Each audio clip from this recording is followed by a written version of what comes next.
जय माता दी। आज की ये कथा उन भक्तों के लिए है जो कष्ट में भी मां का नाम लेते हैं लेकिन फिर भी टूटते जा रहे हैं। ये कथा बताएगी कि मां भगवती अपने सच्चे भक्तों की परीक्षा क्यों लेती हैं और उस परीक्षा का फल क्या होता है। बहुत समय पहले अरावली पर्वत के समीप एक छोटा सा गांव बसा था, शक्तिपुर। गांव का नाम शक्तिपुर इसलिए पड़ा क्योंकि वहां मां भगवती का अत्यंत प्राचीन मंदिर था। कहा जाता था जो भी सच्चे मन से उस मंदिर में मां को पुकारता, मां उसकी राह अवश्य दिखाती थी। उसी गांव में रहता था एक निर्धन युवक, आरव। उसके माता पिता बचपन में ही गुजर चुके थे। जीविका के लिए वो दूसरों के खेतों में काम करता, लेकिन मां भगवती में उसकी अटूट श्रद्धा थी। हर सुबह सूर्योदय से पहले आरव मंदिर जाता, नंगे पांव, और बस इतना कहता, मां, आज भी जो है तेरी कृपा से है।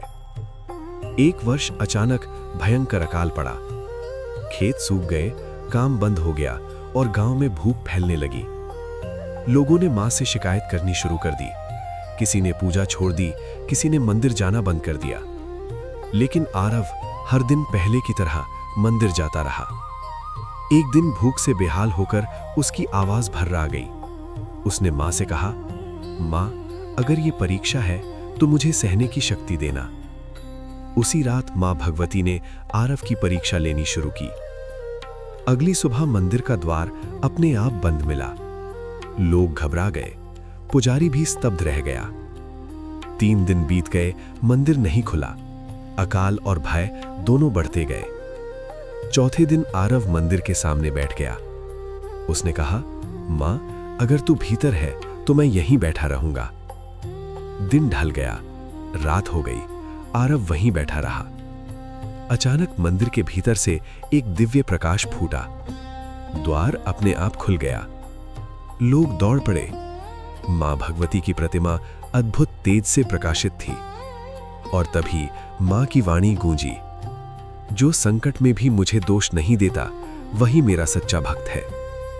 मां ने कहा, मैं अकाल नहीं देती, मैं अहंकार तोड़ती हूं। अगले ही दिन घनघोर वर्षा हुई। सूखी धरती हरी हो गई। गांव में फिर से जीवन लौट आया। लोगों ने आरव से पूछा, तुमने मां से क्या मांगा था? आरव ने कहा, मैंने कुछ नहीं मांगा, मैंने बस भरोसा रखा। इस कथा से हमें यही सीख मिलती है कि मां भगवती कष्ट देकर दूर नहीं जाती, वो कष्ट देकर हमें मजबूत बनाती है। यदि आज जीवन कठिन है तो समझिए, मां आपको अगली ऊंचाई के लिए तैयार कर रही है। जय माता दी।